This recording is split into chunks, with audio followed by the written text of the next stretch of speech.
ahorita ya le dije, mándame la foto para también yo decirle a mi esposa, mira con quién estaba platicando, ¿verdad? Y es motivo de agradecerle a Dios y porque Dios ha contestado algunas peticiones que hemos tenido por algún tiempo y Dios ha sido bueno con nosotros y damos gracias a Dios por ello. Hermanos, y después de esta aventura que hemos tenido estas semanas, sigamos orando por los diáconos, hermanos. También ocupamos de la sabiduría de Dios, de la paciencia, del sustento diario que Dios nos dé para nuestras familias y que nos dé sabiduría también de la suya para que podamos ministrar y ser colaboradores de nuestro pastor aquí en nuestra iglesia. Y como tuvimos la lectura, hermanos, ahí en Lucas capítulo 22 del 7 al 20, habla acerca de la Pascua y muchos estamos pensando, ¿qué es la Pascua? ¿Cuál es nuestra actitud que debemos de tener cuando estamos participando de la Santa Cena, del Señor? Pero sus orígenes vienen desde aquel tiempo remoto de la Pascua, y tiene todo esto un simbolismo y un aprendizaje para aquel tiempo, pero también para nosotros. Empezando con en Lucas capítulo 22, versículos del 7 en adelante, dice, llegó el día de los panes sin levadura, en el cual era necesario sacrificar el cordero de la Pascua. Llegó ese momento, llegó ese día esperado, ¿verdad?, que se tenía que celebrar como hoy. Llegó el día, hermanos, de celebrar, de conmemorar, de recordar, ¿verdad?, ese sacrificio de Jesucristo en la cruz del Calvario, con el cual obtuvimos la salvación. Llegó el día en que tenemos que recordar, llegó el día en que tenemos que conmemorar.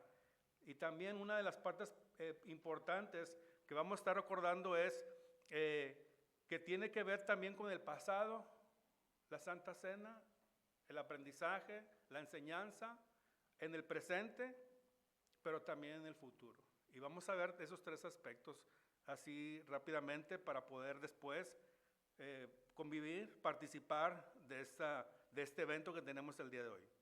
Oremos. Padre, le damos gracias en esta tarde, noche casi, Padre, porque usted es bueno y grande misericordia. Y gracias por sus bendiciones que ha dado a su pueblo. Gracias por el alimento que ha dado, Señor, y el sustento diario que usted ha provisto. Nos queremos poner en sus manos y que sobre todo su palabra sea la que nos enseñe. En el nombre de Jesús se lo pido por todo esto. Amén. La idea central de este es el pacto que Dios hizo con el pueblo de Israel en aquel tiempo, en el pasado, cuando los liberó de la esclavitud en la cual estaban. Recordemos, la esclavitud en la que el pueblo de Israel estaba. ¿Dónde estaban esclavos? En Egipto, ¿verdad? Y ese momento en que estaban esclavos, estaban siendo maltratados, porque le habló Dios a Moisés, he escuchado ¿qué? El clamor del pueblo, porque estaba siendo maltratado el pueblo y seguramente clamaban a Dios y les decían, ya, ¿hasta cuándo, Señor? ¿Hasta cuándo nosotros podemos estar aquí sufriendo? Y por eso Dios le dice, ha subido el clamor del pueblo y lo manda como un libertador. Y supimos lo que estuvieron batallando para poder salir de la esclavitud.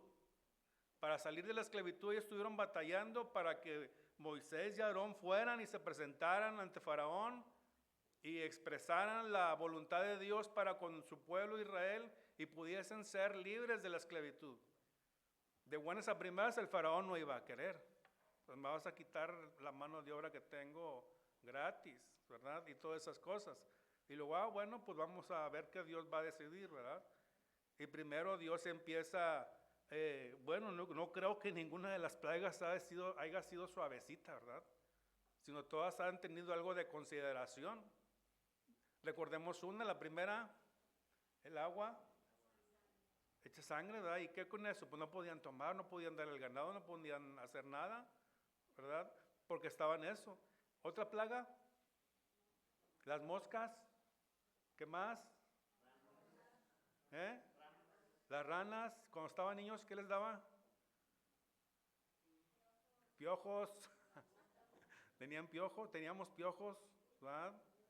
Imagínense tener piojos en exceso, porque era una plaga de piojos, ¿verdad? Langostas, los chapulines que arrasaban con los cultivos, plaga de eso. ¿Qué más? Las tinieblas, ¿verdad? La oscuridad, ¿verdad? El granizo, ¿verdad? No sé si alguien haya tocado una granizada buena, ¿verdad? Yo no, al menos no he visto. Estos normalitos, el granito, la bolita de hielo pequeña, ¿verdad? Pero dicen que hay más grandes, ¿verdad? Eso también. ¿Qué más? ¿Ya son todas? ¿Ya mencionamos todas? Las úlceras también, ¿verdad? Y la última, la del primogénito, ¿verdad? Y esa fue la que liberó, la que movió el corazón del rey, ¿verdad? Y le dijo, ay, ¿con quién estoy luchando, verdad? Del faraón. Y la instrucción de Dios era muy clara. Si vemos ahí, todo lo que estamos viendo está relatado en el pasaje de Éxodo capítulo 12, y usted puede, si quiere, consultarlo ahí. Y le dice Dios a Moisés, ¿sabes qué? Dile esto al pueblo. Esa noche, ¿verdad? Le da una serie de instrucciones ahí en el capítulo 12 de Éxodo, y ahí viene la instrucción que Dios le daba a hacer un cordero de tal manera, de tal edad, ¿verdad? Y si no, si es una familia muy pequeña, que lo compartan entre ellos, ¿verdad? Como buenos hermanos, como buenos israelitas, ¿verdad? Como buen pueblo.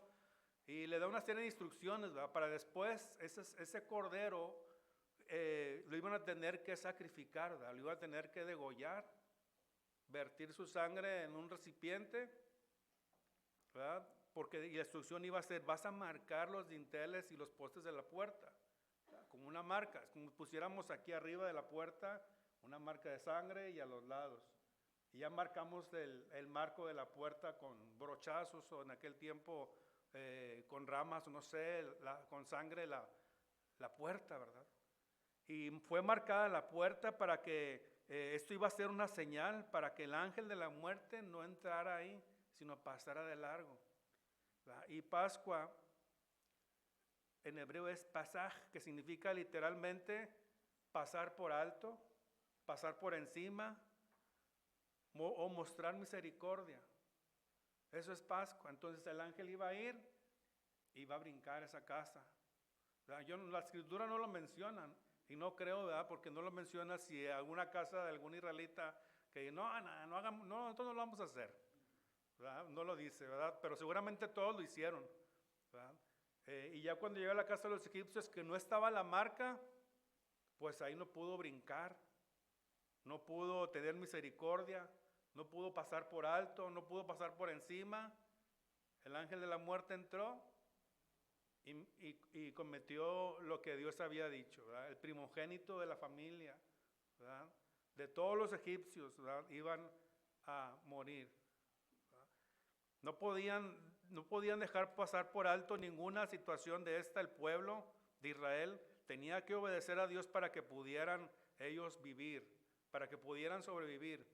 Y una cosa también importante, después que iban a hacer el cordero, con el cordero, una carne asada, ¿verdad?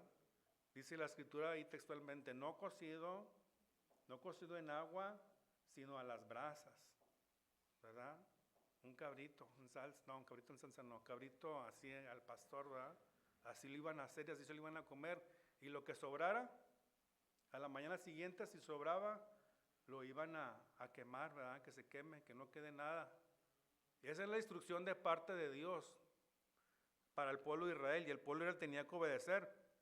Imagínese usted todo lo que estaba diciendo Moisés, el pueblo estaba recibiendo y tenían que obedecer esa instrucción de parte de Dios. Marca tu puerta para que el ángel de la muerte no pueda entrar a la casa, sea una señal, ¿verdad? Y después eso es lo que conmemoraban cada año, cada tiempo, cada cierto tiempo conmemoraban y recordaban. Y seguramente el pueblo les decía a sus hijos, miren, en una ocasión Dios nos liberó de la esclavitud. ¿Cómo nos liberó? Bueno, Dios nos dio esta instrucción, que sacrificáramos un cordero y con su sangre marcáramos los dinteles de la puerta. Y esto iba a ser como una señal, como una remembranza, como un recordatorio para que el pueblo de Israel no se olvidara de cómo Dios lo libró de la muerte. Para que el pueblo de Israel no olvidara la manera en que ellos fueron liberados de la esclavitud que los estaba oprimiendo, los cuales les hacía exclamar a Dios y decirle a Dios, sálvanos ya, líbranos. Estaban clamando a Dios por lo que les estaba pasando. Y Dios así lo hizo. Escuchó el clamor del pueblo. Ninguna persona jamás ha sido liberada del juicio divino por un animal, por un cordero. Ningún animal, ninguna persona ha sido liberada por eso. Hebreos 10:4 dice, porque la sangre de los toros y los machos cabríos no puede quitar los pecados. En aquel tiempo sacrificaban, ¿verdad?, los corderos para cubrir los pecados de las personas. Y recordemos a Job. Ese Job ha de haber tenido mucho ganado, ¿verdad? Porque decía que hacía sacrificio por cada uno de sus hijos, por si las dudas, ¿verdad? Por si alguien de ellos hubiese pecado, hacía sacrificio. Imagínense, si él conocía a sus hijos, cuánto sacrificaría, cuántos corderos sacrificaría Job, ¿verdad? Pero cuando viene el Señor Jesucristo y que Juan el Bautista lo ve, dice Juan, el Evangelio de Juan 1:29, he aquí el Cordero de Dios que cubre el pecado, ¿verdad?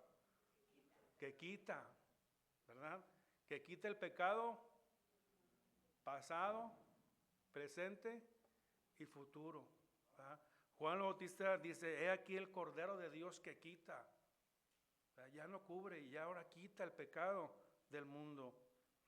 A lo largo del pueblo de Israel, a lo largo de todos estos siglos, el pueblo de Israel ha esperado un sacrificio que realmente quite el pecado, que realmente los liberara de la opresión en la cual estaban. Pero ellos esperaban un Mesías prometido con poder político, con poder militar, pero no fue así. Él quería liberarlos de la esclavitud, del pecado en la cual estaban. Ese es lo que vino a buscar el Señor.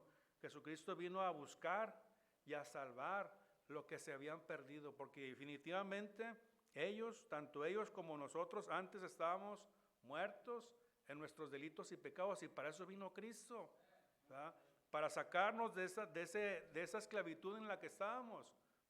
Tal parece que hoy la esclavitud en la que está el mundo y en la que estamos a lo mejor propensos a estar nosotros es agradable. La cárcel en la que estamos en este mundo, la situación en la que están las personas en este mundo ahora ya es cómoda. Pareciera ser que estando en el pecado sería cómodo estar ahí. Y ya no queremos salir porque estamos cómodos. Ya no sufrimos, ya no tenemos unas situaciones como el pueblo de Israel que elevan el clamor a Dios para liberarnos. Hoy parece que el clamor ya no hay de parte de las personas. Y como ya no hay clamor de parte de las personas, pues ahora hay que ir, ¿verdad? Hay que ir y decirles, ¿verdad?, advertirles. El tiempo de Dios, esta promesa se cumplió precisamente con el Mesías prometido, con Jesucristo cuando vino aquí a esta tierra. Y precisamente este pasaje que acabamos de leer, unas horas más, unas 24 horas, unas pocas más, pocas menos, el Señor iba a estar padeciendo en una cruz. Iba a estar padeciendo, iba a estar derramando su sangre. En el trayecto al Gólgota o al Monte de la Calavera iba a estar siendo maltratado, iba a estar su cuerpo siendo partido, molido, su sangre cayendo por las heridas que estaba teniendo, se estaba desangrando, ¿verdad?, para que nosotros a través de ese sacrificio pudiésemos obtener el perdón de los pecados. Dice, por cuanto todos pecaron, dice el pasaje de Romanos, ¿están qué? Destituidos, están alejados de la gloria de Dios. Y el 6:23, la paga del pecado, la plaga de la esclavitud en la que estábamos, es muerte. Pero después dice el mismo pasaje, mas el regalo de Dios es vida eterna. Mas ese regalo de Dios es vida eterna, ¿verdad? ¿Y qué es lo que teníamos que hacer? Teníamos que creer, ¿verdad? Eso es del pasado, en aquel tiempo. En el presente, sigue diciendo ahí versículos 19 y 20 del pasaje de Lucas 22. Y tomó el pan y dio gracias y lo partió y lo dio diciendo, esto es mi cuerpo que por vosotros es dado. Haced esto en memoria de mí.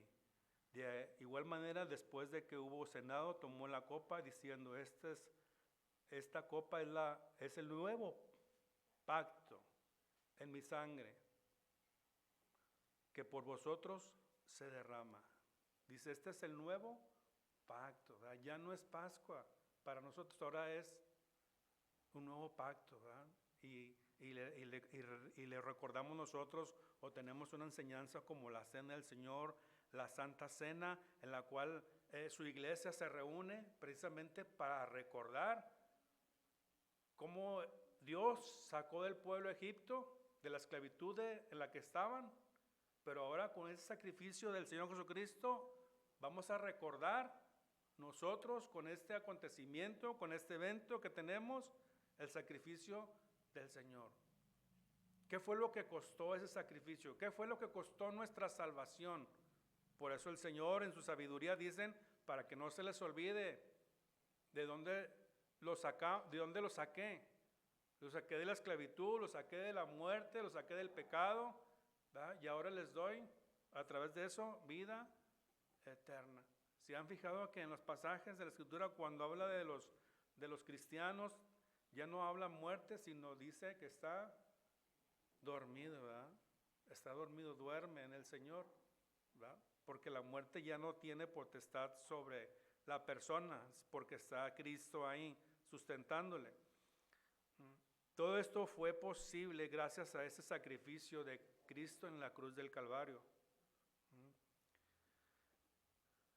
Primera de Pedro 2:22 nos dice, el cual no hizo pecado ni se halló engaño en su boca. Hablando del Señor Jesucristo, ¿verdad? Como un cordero, como las especificaciones que vimos ahorita, un cordero de tales cualidades, de tales características, limpio, que no tuviera errores, no tuviera alteraciones en su físico ni nada. El Señor igual, no cometió pecado y era la persona propicia para ser sacrificado por el pecado de cada uno de nosotros. Hace un momento mencioné para la humanidad y que nos lleva de encuentro, muchas veces ya es cómodo estar así. Ya es la comodidad. Y muchos ahora le piensan para poder recibir a Cristo. Porque estoy muy cómodo, ¿verdad? Que no ven la situación más allá. Prefieren estar disfrutando del pecado que de una eternidad con Cristo en el cielo, ¿verdad? Ellos dicen, no, pues si me he de quedar aquí, me quedo. Y si he de ir a sufrir en el infierno, pues yo voy a sufrir. Todo porque no se han dado cuenta de la magnitud de lo que es estar ahí, ¿verdad? Un ejemplo que nos da la palabra de Dios es el ejemplo del rico y Lázaro, ¿verdad? Dice que el rico estaba siendo atormentado, ¿verdad? Estaba siendo atormentado por todo lo que conocemos que va a pasar allá. Y decía a Abraham, Padre Abraham, manda a alguien que me dé algo de agua, ¿verdad? Una gota o algo que moje mi lengua, pero ya no va a haber nadie. Dice el mismo pasaje, ya no hay comunicación de allá para acá ni de aquí para allá. Ya nadie puede hacer eso. Y lo bueno, la última petición del rico, ¿cuál fue? Manda a alguien a que hable a mi familia, mándales a alguien. ¿Y qué pasó? Dice, hay quien les hable. Hay gente quien les hable y que les pueda advertir de todo eso, ¿verdad? Y ahí estamos nosotros también, para advertir de toda situación, ¿verdad? Y para eso necesitamos orar a Dios, ¿verdad? Ahora estuvimos ahí recibiendo unos invitados formalmente y yo saludando bienvenido, y en alguna situación, alguna ocasión se me salió Dios lo bendiga, y luego, ¿qué acabo de decir? Pues sí, que Dios lo bendiga, ¿verdad? Si quiere, ¿verdad? Y Dios le bendiga, pásele, ¿verdad?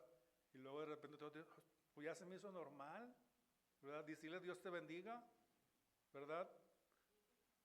Ya no hubo lo que en otro tiempo pasó, ahora da testimonio de lo que eres, ¿verdad? Y que puedan reconocer también a Jesucristo a través de ello, ¿verdad? Y te puedan preguntar, oye, ¿verdad? Ya no vas preguntándole a uno, ya cayó, ¿verdad?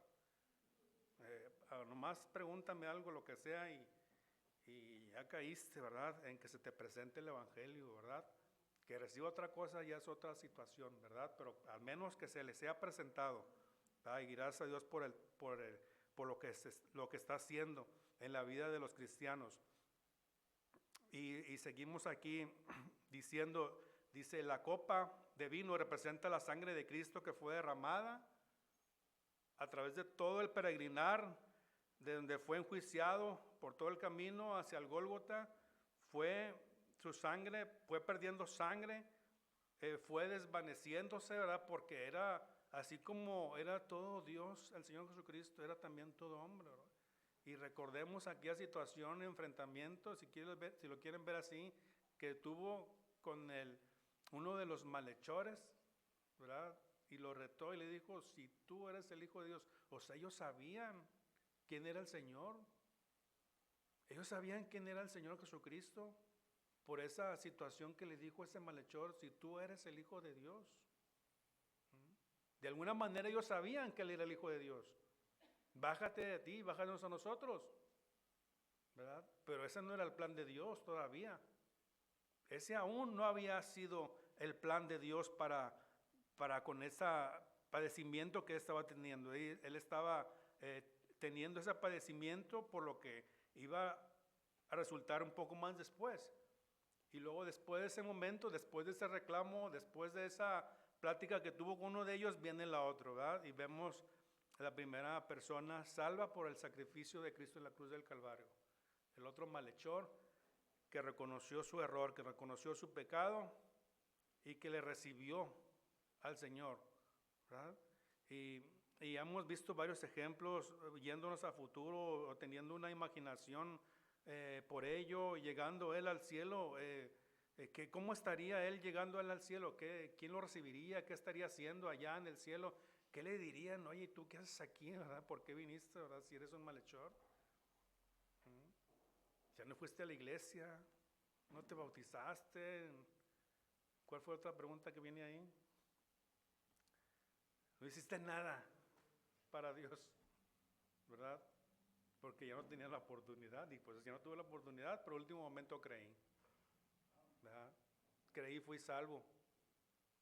Dios nos ha dado la oportunidad a nosotros de reconocer a Jesucristo como su Salvador a tiempo, porque no sabemos, la gente no sabe, porque muchos nos dicen, no, después, pero ese después tarde puede ser, ¿verdad? Y dice el canto, ven hoy a Cristo, hoy, porque hoy es el día de salvación. ¿Cuándo? Hoy, el presente, ¿verdad?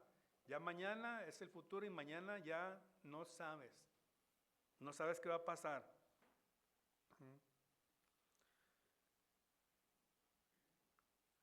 Dice el versículo 19, haced esto en memoria de mí. Hagan esto en memoria de mí. No nada más es porque se le ocurrió hacerlo. Háganlo como una práctica, ¿verdad?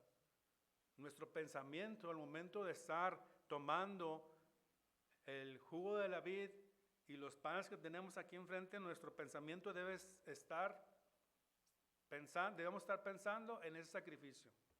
Nuestra mente debe de estar pensando en lo que costó la salvación que tenemos. El Señor Jesucristo, todo lo que padeció, la descripción que menciona Isaías, lo que mencionan los evangelios acerca del Señor Jesucristo, todo lo que estuvo sufriendo, la corona de espinas. ¿Han sentido una espina? ¿Se han espinado alguna vez? ¿Es grato? No, ¿verdad? Y al Señor le pusieron una corona de espinas en su frente. Se la clavaron, ¿verdad?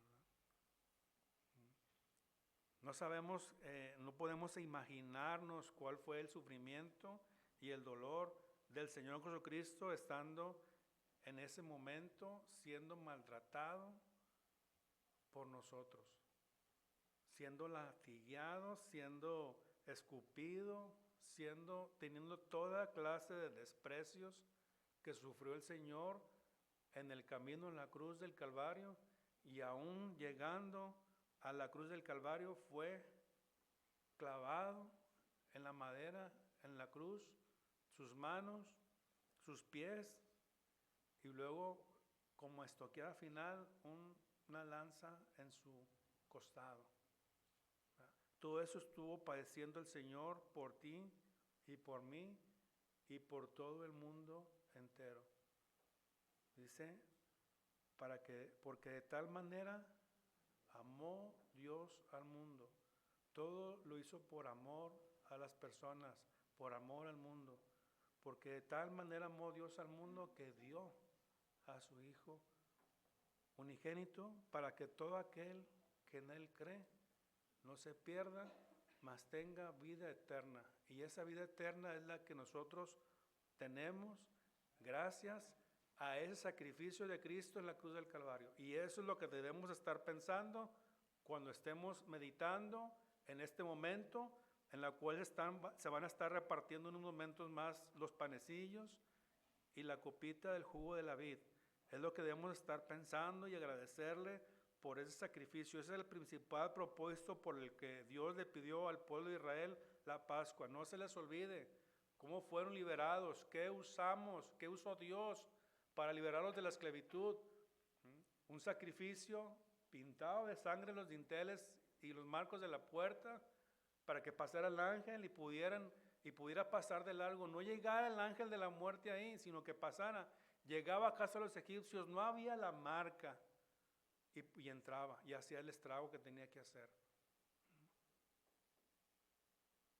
Y ahora tenemos una marca.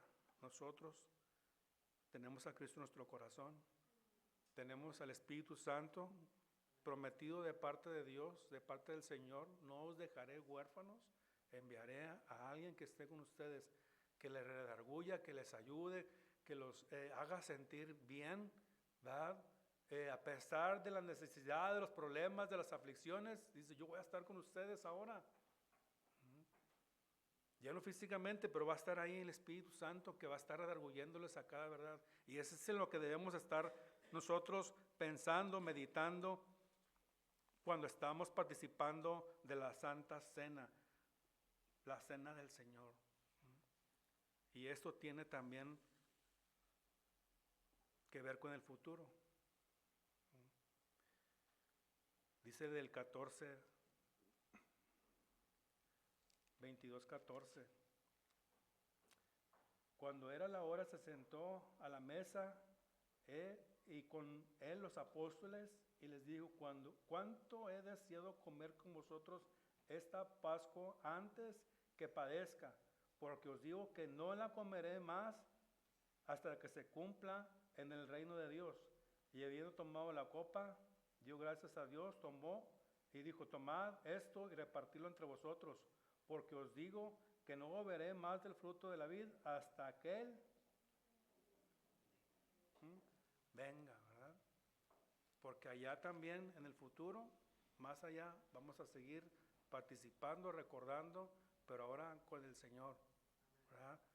Y nosotros pudiésemos entender un poco, si pudiésemos leer el libro de Apocalipsis, donde está las bodas del Cordero, ¿verdad? Participando con el Señor, por todos los santos, por todos los que han sido salvos por este sacrificio de Jesucristo en la cruz del Calvario, y podemos recordar y ver las bodas del Cordero y ver cómo va a ser todo.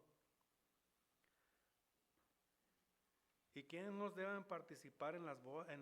¿Quiénes nos deben de participar en la cena del Señor? ¿Quiénes no deberían de participar? Ustedes han escuchado a varios, bueno, no a varios, sino más, algunos cuantos, y me hace que nada más a 3 de los más mayores, ¿verdad? Que conocimos al hermano Rosendo. y decimos frases que él decía. Y yo me quedo con la frase que él decía, que ningún miserable, palabras textuales de él, ningún miserable pecado te impida participar de la Santa Cena. Arregla tu situación con tu hermano, arregla tu situación con Dios, ¿verdad? Y ven y participa. No puedes estar así en pecado y dejar de participar por eso. Decía nuestro hermano en aquel tiempo, ¿verdad? Porque también hay situaciones que no están bien. Dice 1 Corintios 11, 27 al 30, de manera que cualquiera que comiere de este pan o bebiere de esta copa del Señor indignamente será culpado del cuerpo y de la sangre del Señor. Por tanto, pruébese cada uno a sí mismo y coma así del pan y bebe de la copa, porque el que bebe indignamente sin discernir el cuerpo del Señor, juicio, come y bebe para sí. Por lo cual hay muchos enfermos y débiles entre vosotros, dice, y muchos ya no están aquí, dice, muchos duermen, ¿verdad? ¿Y por qué no mejor hacemos las cosas bien? ¿Por qué no nosotros no nos llamamos a cuenta nosotros mismos? ¿Por qué no nos arrepentimos de nuestro pecado? ¿Por qué no nos ponemos a cuentas con mi hermano, con Dios, para poder estar nosotros listos y partícipes de este recordatorio? Porque este recordatorio es precisamente por eso, la manera en que hemos obtenido la salvación. Abramos nuestra Biblia en un pasaje solamente, 2 Corintios 13, 14. 2 Corintios 13, 14.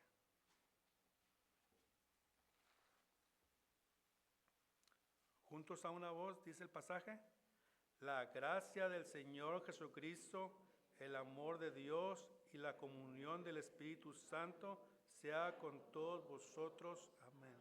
Y ahí termina 2 Corintios 13, después de una larga exhortación a la iglesia de Corinto, termina así, la gracia del Señor Jesucristo, el amor de Dios, la comunión del Espíritu Santo sea con todos vosotros. Amén. Y esto se logra, hermanos, su manera de hablar, nuestra manera de expresarnos nos debe de delatar si estamos en comunión con Dios.